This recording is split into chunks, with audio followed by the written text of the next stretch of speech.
तो फाइनल दोस्तों, आप सभी को जिस वीडियो का इंतजार था, जिस वीडियो के लिए आप सभी को बहुत से कमेंट आते, फाइनल वीडियो आ चुके हैं। जस्ट तो फाइनली कक्षा 12वीं का आपका जो कृषि विज्ञान एवं गणित के मूल तत्वों का आपका जो 13 दिसंबर को आज का जो पेपर होने वाला है, उसमें आपको यहाँ पर प्रश्न 1 से लेकर 20 तक, यहाँ पर आपको प्रश्न 1 से लेकर 20 तक कौन कौन से क्वेश्चन पढ़ना है, उसकी कंप्लीट जानकारी मैं आपको यहाँ पर बताने वाला हूँ। तो वीडियो बहुत ही इंपॉर्टेंट है। अगर आप इस वीडियो को ध्यान से लास्ट तक देख लेते तो आपके जो 20 क्वेश्चन है वो पूरी तरह से कवर होने वाले हैं। और अगर आप इस वीडियो को अच्छे से ध्यान देख लेते हो, यहाँ पर मैं आपको जो क्वेश्चन बताता हूँ उनकी तैयारी कर लेते हो, तो आपका जो कृषि विज्ञान, आपका जो पीसीएमबी का आपका जो पेपर, अर्धवार्षिक का जो पेपर होने वाला है, उसमें आप तबाही मचाकर आ जाओगे। जहाँ तो यहाँ पर मैं आपको 1 से लेकर, यहाँ पर आपको प्रश्न 1 से लेकर 20 तक के जो कंप्लीट क्वेश्चन के सॉल्यूशन के साथ, यहाँ पर मैं आपको क्वेश्चन के साथ सॉल्यूशन भी बताने वाला हूँ। तो वीडियो बहुत ही इंपॉर्टेंट है, इसलिए वीडियो आज तक बने रहेगा। और अगर आप चैनल को पहली बार विजिट कर रहे हो, चैनल को सब्सक्राइब कर लीजिएगा। और यहाँ पर आप सभी के लिए एक नया चैनल बनाया गया है, बोर्ड एग्जाम स्पेशल चैनल। तो अगर अभी तक आपने बोर्ड एग्जाम स्पेशल चैनल को सब्सक्राइब नहीं किया तो जरूर सब्सक्राइब कीजिएगा। उसकी लिंक मैंने आपको डिस्क्रिप्शन में दे दी है। तो बिना टाइम वेस्ट किए मैं आपको यहाँ पर क्वेश्चन बताना शुरू करता हूँ। आप इन क्वेश्चनों को नोट करना शुरू कीजिएगा, ठीक है।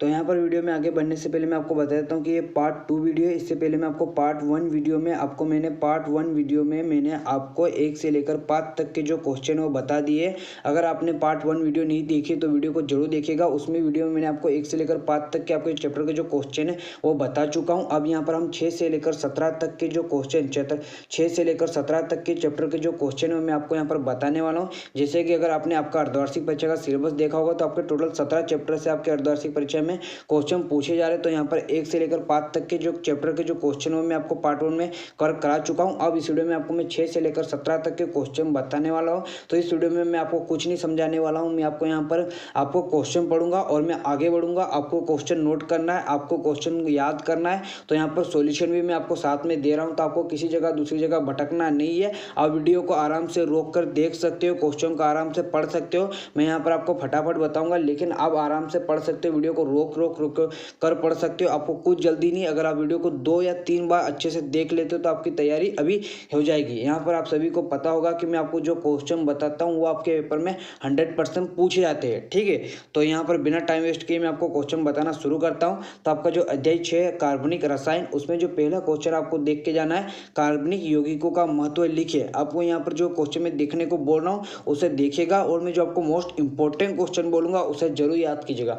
तो यहाँ पर पहला क्वेश्चन क्या है, कार्बनिक यौगिक का महत्व लिखिए। तो पूछा जाता है, कार्बनिक यौगिक का महत्व पूछा जाता है। तो यहाँ पर आप देख सकते हो कार्बनिक यौगिक का महत्व कहाँ तैयार होता है। तो इसका महत्व औषधियों में, ईंधन में, खाद्य पदार्थ के रूप में, वस्त्र के निर्माण मतलब वस्त्र के रूप में, तो इसका उपयोग कर सकते हो, ठीक है। नोट करो इस क्वेश्चन को। उसके बाद जो दूसरा क्वेश्चन तैयार करना है, कार्बनिक यौगिकों की विशेषता या गुण क्या होता है। तो ये यौगिक यहाँ पर बताया गया, आप यहाँ पर नोट कर सकते हो कि कार्बनिक यौगिकों की विशेषता यहाँ पर निम्नलिखित है। 4 विशेषताएं बता रहा हूँ, उसमें से आपको पूरी 4 याद करना है, ठीक है। उसके बाद आपको जो तीसरा क्वेश्चन है, मूलक या समूह की परिभाषा लिखिए। तो यहाँ पर मूलक और सुबह की मतलब समूह की परिभाषा दी गई है, और इसके जो प्रकार होते हैं वो भी बताए गए हैं। इनके 2 प्रकार होते हैं, एल्किल समूह और क्रियात्मक समूह, ठीक है। तो इसे नोट करो। उसके बाद जो नेक्स्ट क्वेश्चन है, आईयूपीएसी क्या है, आईयूपीसी क्या है। तो आईयूपीसी का पूरा नाम क्या है यहाँ पर बताया गया है, ठीक है। आप इसे नोट कर लीजिएगा। अंतरराष्ट्रीय विशुद्ध तथा अनुप्रयोगिक रसायन संघ हिंदी में कहते हैं, और अंग्रेजी में international union of pure and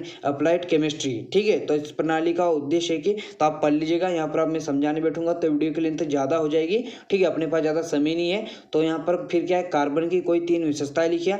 तो यहाँ पर आपको मैं कार्बन की 4 विशेषताएं बता रहा हूँ, उसमें से 3 तैयार कर लीजिएगा, क्योंकि इस चैप्टर से आपको 3 नंबर क्वेश्चन देखने को मिलेगा, ठीक है। उसके बाद कार्बनिक एवं अकार्बनिक में आपको अंतर समझना है। तो यहाँ पर आप देख सकते हैं कार्बनिक एवं अकार्बनिक में अंतर में पहला अंतर नोट करो, ठीक है। उसके बाद फिर यहाँ पर 2, 3, 4, 5, तो ये 5 अंतर आपको बता रहा हूँ, जो अच्छे लगे वो याद कर लीजिएगा, ठीक है। उसके बाद सजातीय श्रेणी से आप क्या समझते हो आपको बताना। तो जो सजातीय श्रेणी से आप क्या समझते हो इसकी परिभाषा यहाँ पर दी गई है, आप नोट करो। उसके बाद क्या, उसके बाद जो आपका 7वां चैप्टर है हाइड्रोकार्बन, यहाँ पर मैं आपको समझाऊंगा नहीं, मैं बोल चुका हूँ कि अब यहाँ पर मैं फटाफट क्वेश्चन बताने वाला हूँ, अपने पास ज़्यादा समय नहीं है। आप वीडियो को रोक कर आप यहाँ पर अच्छे से पढ़ सकते हो। एथेन के कोई 3 उपयोग लिखिए। तो 3 नंबर का क्वेश्चन भी इस चैप्टर से देखने को मिलेगा हाइड्रोकार्बन में। तो यहाँ पर आप देख सकते हो, जैसे कि इथेन का उपयोग प्राकृतिक गैस के रूप में ईंधन के लिए प्रयोग किया जाता है। दूसरा प्रसिद्ध के रूप में। तीसरा हेक्साक्लोरोएथेन कृत्रिम कपूर बनाने में। और चौथा एस्टेरॉयड एथिलीन आदि यौगिक बनाने में, ठीक है। उसके बाद आपको यहाँ पर एथिलीन के उपयोग याद करना है। तो एथिलीन के उपयोग यहाँ पर बताया गया है, जैसे कि ठंडे प्रदेशों में हरे फलों को पकाने में, पॉलीथीन प्लास्टिक बनाने में, एथिलीन ग्लाइकोल एवं एथिल एल्कोहल बनाने में निषेधक के रूप में। तो नोट करो। उसी प्रकार आपको एसिटिलीन के उपयोग भी याद करना है प्रकाश उत्पन्न करने में। तो आप यहाँ पर नोट करो। उसके बाद मेथेन के भौतिक गुण आपको तैयार करना है, मेथेन के उपयोग याद करना है, मेथेन के कोई 3 परीक्षण आपको यहाँ पर बताना है, फटाफट नोट करो। उसके बाद एल्केन से आप क्या समझते हो आपको समझाना है। एल्किन से क्या समझते हो उदाहरण दीजिए। नेक्स्ट क्वेश्चन, एल्काइन से क्या समझते हो उदाहरण दीजिए। गोबर गैस संयंत्र के लाभ लिखिए, इंपॉर्टेंट क्वेश्चन है, इसे जरूर तैयार कीजिएगा। गोबर गैस संयंत्र से क्या समझते हो। पहला क्या, जानवर का मूल मूत्र, पत्तियों, घास एवं कचरा आदि का उपयोग हो जाता है। धुआं रहित ईंधन प्राप्त होता है। स्लरी के रूप में उत्तम खाद प्राप्त होती है। घर का पर्यावरण शुद्ध रहता है जिससे परिवार का स्वास्थ्य अच्छा रहता है। ठीक है, नोट करो। फिर 8वां चैप्टर क्या है, किण्वन, एल्कोहल एवं यूरिया। उसमें जो पहला क्वेश्चन तैयार करना है, मेथिल एल्कोहल के 2 उपयोग लिखे। 2 नंबर का क्वेश्चन पूछेगा। तो पहला है पेंट, वर्निश तथा लाख के विलायक के रूप में। दूसरा विषैली शराब बनाने में। तीसरा एल्कोहल को विकृत करने में। रंग औषधियों के निर्माण में। किण्वन के कोई 2-4 अनुकूल परिस्थितियां लिखे। तो यहाँ पर बताएगी, नोट करो। यूरिया के 4 उपयोग लिखे। तो भूमि को उपजाऊ बनाने के लिए, संश्लेषित बहुलक या यूरिया फॉर्मेटेड एंजाइम बनाने में, विस्फोटक के निर्माण में। ठीक है, यूरिया का बायोरेटिव परीक्षण लिखिए। 2 नंबर में पूछा जाता है, जरूर तैयार कीजिएगा। यूरिया को गर्म कर बायोरेटिव बनाते समय बायोरेट को जल में घोलकर कॉपर सल्फेट तथा NaOH का विलयन मिलाते एवं बैंगनी रंग उत्पन्न होता है। यह बायोरेट परीक्षण कहलाता है। ठीक है, उसके बाद किण्वन क्या है। तो किण्वन की 2 जो अनुकूल परिस्थितियां इंपॉर्टेंट है, मैंने आपको यहाँ पर जो किण्वन की जो 2 अनुकूल परिस्थितियां आपको यहाँ पर बताई ना, मोस्ट इंपॉर्टेंट क्वेश्चन है। किण्वन के लिए कोई 2 अनुकूल परिस्थितियां, पहला क्या, ताप 25 डिग्री सेल्सियस से 35 डिग्री सेल्सियस होना चाहिए। दूसरा, शर्करा विलयन की सांद्रता 8 से 10 होनी चाहिए। ठीक है, ये याद रखेगा। किण्वन होता क्या समझिए। एंजाइम की उपस्थिति में जटिल कार्बनिक यौगिकों के सरल कार्बनिक गले में अपघटन की क्रिया किण्वन कहलाती है। उदाहरण, सीरे से एथिल एल्कोहल बनाना। ठीक है, उसके बाद किण्वन के 2 उपयोग, सीरे तथा स्टार्च एथिल एल्कोहल बनाने में, फलों के रसों से एल्काइल पेय बनाने में। उसके बाद आसुत जल तथा अनासुत जल में आपको यहाँ पर कोई 2 अंतर बताना है। तो यहाँ पर देख सकते हो, आसुत एल्कोहलिक पेय पदार्थ, अनासुत एल्कोहलिक पेय पदार्थ में अंतर बताए गए। नोट करो। एथिल एल्कोहल का सामान्य अनुसूत्रण संरचना सूत्र देखिए, इसका एथिल एल्कोहल का। ठीक है, नोट करो। अध्याय 9, तेल, वसा तथा साबुन में अंतर याद करना है। तो यहाँ पर अध्याय 9, तेल, वसा तथा साबुन। वसा व तेल के भौतिक गुण लिखिए। ठीक है, नोट करो। तेल तथा वसा में अंतर लिखिए। ये वाला क्वेश्चन इंपॉर्टेंट है, इसलिए पहले ही मैं बोल चुका हूँ। ठीक है, याद रखिएगा। अच्छे साबुन की 4 विशेषताएं लिखिए। तो यहाँ पर अच्छे साबुन की 5 विशेषता बता रहा हूँ, उसमें जो 4 अच्छी लगे वो तैयार कर लीजिएगा। अच्छे पेंट्स की विशेषता आपको याद करना है। ठीक है, कठोर साबुन तथा मृदु साबुन में आपको अंतर याद करना है। फटाफट यहाँ पर मैं बताई जा रहा हूँ, बस आपके साथ आप इसे रोक कर आप याद कर सकते हो। ठीक है, साबुन तथा अपमार्जक में अंतर लिखिए। मोस्ट इंपॉर्टेंट क्वेश्चन है, साबुन तथा अपमार्जक में आपको अंतर याद करना है, तो अंतर याद करना ही है। ठीक है, उसके बाद 10वां चैप्टर, प्रारंभिक जैव रसायन। तो लिपिड्स का दैनिक जीवन में क्या महत्व है। तो लिपिड्स का महत्व है, मोम का एक सरल लिपिड है, तो इसका उपयोग मोमबत्ती बनाने में, कागज बनाने में उपयोग किया जाता है। ठीक है, याद रखिएगा। एंजाइम की विशेषता लिखिए कोई 2। तो यहाँ पर एंजाइम की विशेषता बताइए, आप नोट कर सकते हो। ये ग्लोबुलर प्रोटीन होते हैं, इनका अनुभार उच्चत होता है, इनकी प्रकृति कोलाइडी होती है। तो आपसे नोट कर लीजिए। प्रोटीन का दही केवल जैविक महत्व लिखिए। प्रोटीन का दही केवल जैविक महत्व लिखिए, तो आप नोट कर लीजिए। ग्लूकोज के कोई 4 उपयोग लिखे। तो ग्लूकोज के यहाँ पर 4 उपयोग बताए, फटाफट नोट करो। एंजाइम के प्रमुख उपयोग लिखे। तो एंजाइम के प्रमुख यहाँ पर उपयोग बताए गए, नोट करो। मानव शरीर में प्रोटीन के प्रमुख कार्य लिखे। तो मानव शरीर में प्रोटीन का क्या कार्य है, तो ये देख सकते हैं आप, यहाँ पर नोट कीजिए। पहला क्या, ये शरीर में नए उत्तकों का निर्माण करता है। दूसरा, टूटी फूटी कोशिकाओं की मरम्मत करता है। पूछा जाता है कि टूटी फूटी कोशिकाओं की मरम्मत कौन करता है, तो प्रोटीन करता है। ये एमिनो अम्ल का निर्माण करते हैं, ये एंजाइम का निर्माण करते हैं जो जैव रासायनिक क्रियाओं को उत्प्रेरित करते हैं। ये शरीर में रोग निवारण क्षमता पैदा करते हैं। प्रोटीन जंतुओं की मानसिक शक्ति को बढ़ाते हैं। ठीक है, नोट करो। उसके बाद कार्बोहाइड्रेट के प्रमुख कार्य, कार्बोहाइड्रेट के प्रमुख कार्य यहाँ पर याद करना है। ठीक है, जैव रसायन के कोई 4 उपयोग लिखे। तो जैव रसायन के यहाँ पर 4 उपयोग बताए गए, फटाफट नोट करो। मोनोसेक्राइड तथा डाइसेक्राइड में अंतर बताना है। तो मोनोसेक्राइड तथा डाइसेक्राइड में यहाँ पर अंतर बताया गया, 6 अंतर बता रहा हूँ, उसमें 5 अंतर याद कीजिएगा। उसके बाद 11वां चैप्टर क्या है, पादप कार्य की। उसमें जो पहला क्वेश्चन है, वाष्पोत्सर्जन एवं बिंदु स्त्रावण की परिभाषा लिखिए तथा वाष्पोत्सर्जन के कोई 3 प्रकार समझाए। तो यहाँ पर बताया गया है वाष्पोत्सर्जन और बिंदु स्त्रावण तथा वाष्पोत्सर्जन के जो प्रकार है वो यहाँ पर बताए गए, तो नोट करो।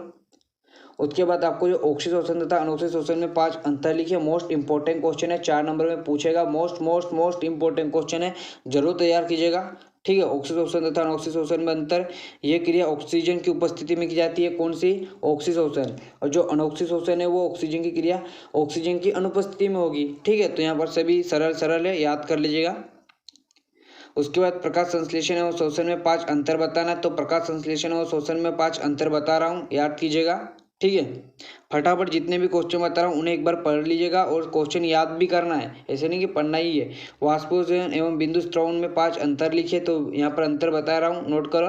अगर आप इन क्वेश्चनों को अच्छे से अभी पढ़ लेते हो तो आपकी वार्षिक परीक्षा की भी तैयारी अच्छे से हो जाएगी। इन क्वेश्चनों को अगर अभी से तैयारी में लग जाओगे तो आप फिर तो वार्षिक में तबाही मचाने वाला हो।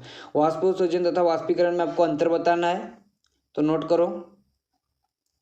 फिर विसरण और क्या है, परासरण में आपको अंतर बताना है। विसरण और परासरण में यहाँ पर अंतर बताया गया है।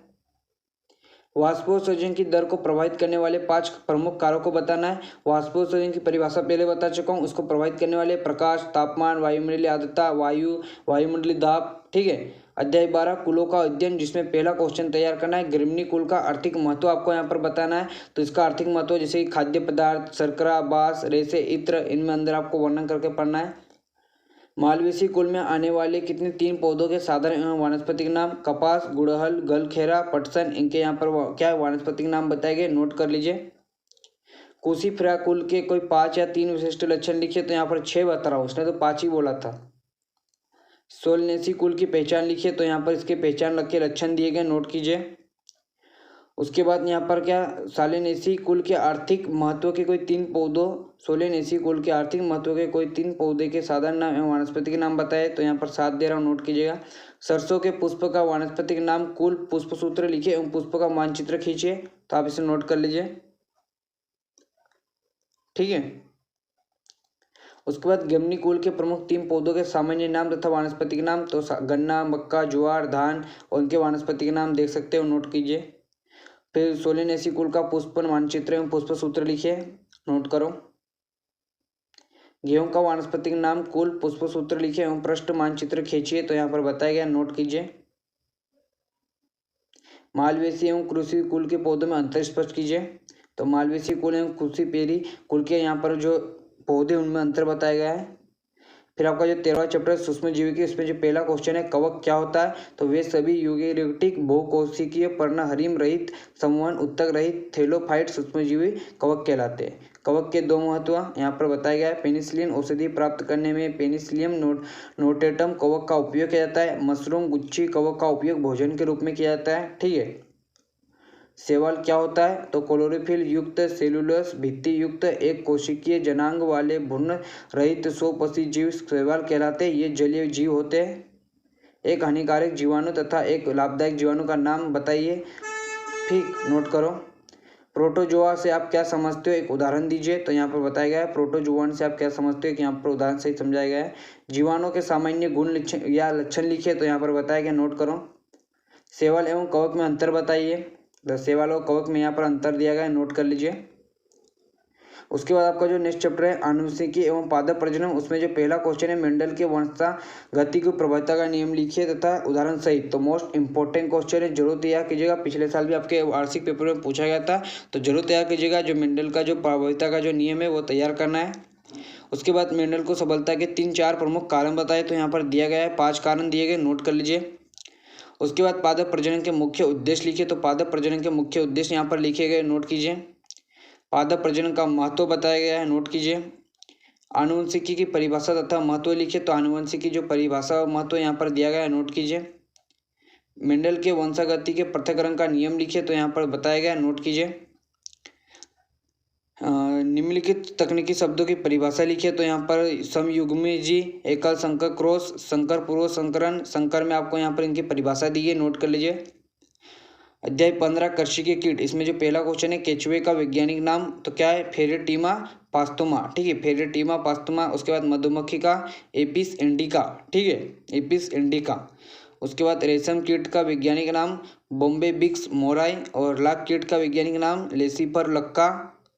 दीमक का वैज्ञानिक नाम अडोप्टोटर्मिस ओबेबस। किसान का सच्चा मित्र कौन कहलाता है? केचुआ। केचुआ का केचुआ का वैज्ञानिक नाम क्या है? फटाफट यहाँ पर कमेंट करके बताओ कि केचुआ का अभी मैंने बताया था। फिर क्या 16 चैप्टर कौन सा? अध्याय 16 क्षेत्रमिति। उसमें जो व्रत का क्षेत्रफल सूत्र लिखिए, व्रत का जो क्षेत्रफल का सूत्र क्या होता है याद करके बताओ। फटाफट यहाँ पर कमेंट करके बताओ कि व्रत के क्षेत्रफल का सूत्र क्या होता है। व्रत का क्षेत्रफल का सूत्र क्या होता है? आप यहाँ पर कमेंट करके बताओ फटाफट। क्या अभी मैं थोड़ी देर बाद आता हूँ, आप यहाँ पर कमेंट करके बताओ क्या होता है? पाई आर स्क्वायर। क्या होता है? पाई आर स्क्वायर। ठीक है, नोट कीजिएगा। उसके बाद दूसरा क्वेश्चन क्या है? समबाहु त्रिभुज के प्रत्येक कोण का मान कितना होता है? तो आपको यहाँ पर बताना है कि समबाहु त्रिभुज के प्रत्येक कोण का मान कितना होता है? तो 60 डिग्री। ठीक है, नोट करो। उसके बाद सम चतुर्भुज के क्षेत्रफल का सूत्र कितना होता है? तो सम चतुर्भुज के क्षेत्रफल कितना होता है? 1/2 विकर्णों, ये विकर्ण हो जाएगा, विकर्णों का गुणनफल। घन के संपूर्ण पृष्ठ का क्षेत्रफल 6a² वर्ग इकाई। ठीक है, एक घन में कोरों की संख्या कितनी होती है? 12। ठीक है, घन का प्रतीक फलक होता है वर्गाकार। घन का जो प्रतीक नहीं होता, प्रत्येक फलक होता है। घन का आयतन, ठीक है, भुजा क्यूब, ठीक है, बटा, कैसा लिख दिया है इन्होंने, टाइपिंग मिस्टेक है। ठीक है, तो यहाँ पर घन का आयतन, यहाँ पर आप फटाफट कमेंट करके बताओ। घन का संपूर्ण पृष्ठ 6 गुणित भुजा स्क्वायर। ठीक है, ये मैं आपको कमेंट बॉक्स में दे दूंगा, यहाँ पर गलत टाइप किया गया है। ठीक है, उसके बाद यहाँ पर समांतर चतुर्भुज के कोई 4 गुण लिखिए। तो यहाँ पर समांतर चतुर्भुज के आपको 4 गुण याद करना है। उस वृत्त का क्षेत्रफल ज्ञात कीजिए जिसका व्यास 14 सेंटीमीटर है। ठीक है, तो वृत्त का व्यास कितना होता है? आर क्या होती है? त्रिज्या। अगर यहाँ पर 2r कर देंगे तो उसका व्यास हो जाएगा। ठीक है, तो अभी मैंने वृत्त का क्षेत्रफल भी आपको पाई आर स्क्वायर बताया था, तो इसको आप इस प्रकार इसको हल कर सकते हो। ठीक है, जैसे में इसमें क्या दिया है? उस वृत्त का क्षेत्रफल ज्ञात कीजिए जिसका व्यास, व्यास मतलब होता है, जो व्यास होता है वो 2r के बराबर होता है। ठीक है, 2r बराबर कितना है? 14 सेंटीमीटर। अब आपको क्या चाहिए? r चाहिए। तो r क्या करोगे? तो इसके 14 ये इधर आ जाएगा। ठीक है, 14/2 हो जाएगा, तो 2/2 से ही 7, तो ये कितना? 7 हो गया। तो r का मान कितना हो गया? 7। अपने को क्या ज्ञात करना है? अपने को क्या ज्ञात करना है? वृत्त का क्षेत्रफल। वृत्त का क्षेत्रफल का सूत्र क्या होता है? पाई आर स्क्वायर। क्या होता है? पाई आर स्क्वायर। पाई का मान कितना होता है? 22/7। क्या होता है? 22/7। आर का मान क्या है? 7। 7 तो 7 स्क्वायर, तो आपको 7 का 2 बार गुना कर देना है। एक 7 से एक 7 कट जाएगा, फिर 22 और 7 का क्या कर दोगे आप? 22 और 7 का क्या कर दोगे? गुना। क्या करना है? अभी रुकेगा। ठीक है, 22 ऊपर लिखते थोड़ा, 22 × 7, तो क्या है? क्या आ जाएगा?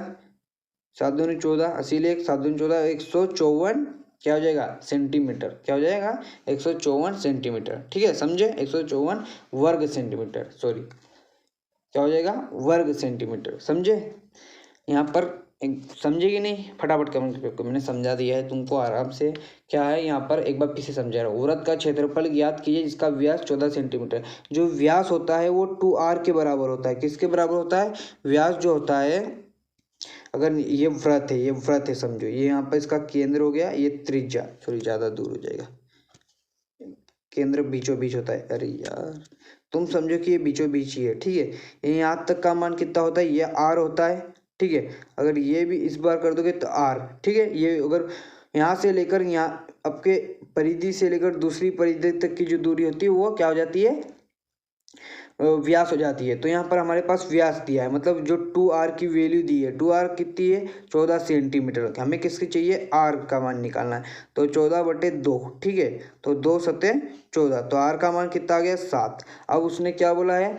वृत्त का क्षेत्रफल। तो वृत्त का क्षेत्रफल अभी हमने पढ़ा, तो वृत्त का क्षेत्रफल होता है पाई आर स्क्वायर। ठीक है, पाई का मान होता है 22/7 और r कितना है? 7 × 7, 2 बार लिखना है। 7 से 7, 22 और 7 का गुना करोगे तो 154। तो आंसर क्या आ गया? 100 वर्ग सेंटीमीटर। ठीक है, बस वही करके बताया गया है। ठीक है, नोट करो। उसके बाद एक घन का आयतन 64 घन सेंटीमीटर है, इसके संपूर्ण पृष्ठ का क्षेत्रफल ज्ञात कीजिए। तो अब इसको यहाँ पर इसका भी मैंने सूत्र बताया कि घन का एक आयतन कितना होता है? a³। ठीक है, उसके बाद घन की भुजा, आप यहाँ पर देख सकते हो 64, जैसे कि 64 किसका क्यूब है? 4 का क्यूब क्या होता है? 4 का क्यूब 64 होता है। ठीक है।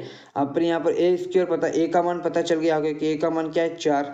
घन का संपूर्ण पृष्ठ क्या होता है 6a²। अब यहाँ पर ए का मान तो 6 × 4 × 4, 6 चौक 24, 24 चौक 96 वर्ग सेंटीमीटर। आपको 6 से लेकर 17 तक के जो क्वेश्चन है, 6 से लेकर 17 तक के जो चैप्टर उनके जो क्वेश्चन है मैंने आपको यहाँ पर बता दिया है। और अगर आपने पार्ट 1 वीडियो नहीं देखी तो देख लीजिएगा, उसमें मैंने आपको 1 से लेकर 5 तक के जो चैप्टर के जो इंपॉर्टेंट क्वेश्चन है वो बताए थे। इस प्रकार मैंने आपको यहाँ पर 1 से लेकर आपके 17 तक के 1 से लेकर 17 तक के आपके जो चैप्टर के जो इंपॉर्टेंट क्वेश्चन है वो बता दिए। इस प्रकार मैंने आपको 2 अंक, 3 अंक और 4 अंक के क्वेश्चन की जो तैयारी है पूरी तरह से करा दी। अब ऑब्जेक्टिव टाइप के जो क्वेश्चन की तैयारी बाकी है। तो यहाँ पर अगर आपने पार्ट 1 वीडियो नहीं देखी तो उस वीडियो को देख लीजिएगा। अगर आप दोनों वीडियो को देख लेते तो आपको 2 अंक, 3 अंक के जो दो कौन से 2 अंक और 3 अंक और 4 अंक के जो क्वेश्चन है उनकी तैयारी हो चुकी है। अब बचते एक नंबर के जो ऑब्जेक्टिव है ओटी, क्या बचती है ऑब्जेक्टिव टाइप के जो क्वेश्चन है उनकी तैयारी आपको बोर्ड एग्जाम स्पेशल चैनल पर करवाई जाएगी। तो अगर अभी तक आपने बोर्ड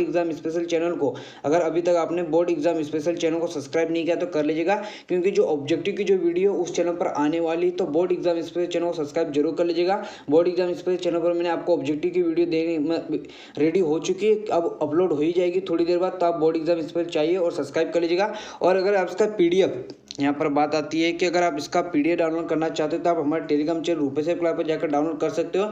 जहाँ तो इसका जो पीडीएफ मैं आपको टेलीग्राम चैनल रूपेश क्लास पर देने वाला हूँ, तो आप टेलीग्राम चैनल रूपेश क्लासेस को ज्वाइन कर लीजिएगा, जिससे आपको इसका जो पीडीएफ है मिल जाएगा। इसके अलावा कुछ डाउट या क्वेश्चन हो तो हम इंस्टाग्राम पर आकर डीएम कर सकते हो। इंस्टाग्राम की लिंक भी आपको डिस्क्रिप्शन में मिल जाएगी। इंस्टाग्राम पर आते तो फॉलो जरूर कीजिएगा। और आपको यहाँ पर डेली क्यूज के माध्यम से इंस्टाग्राम पर आपकी जो ऑब्जेक्टिव क्वेश्चन की तैयारी करवाई जाती है। तो टेलीग्राम चैनल को फॉलो, हमारे जो इंस्टाग्राम चैनल को फॉलो जरूर कीजिएगा और टेलीग्राम चैनल को ज्वाइन जरूर कर लीजिएगा, जिससे आपको यहाँ पर इसका पीडीएफ मिल सके।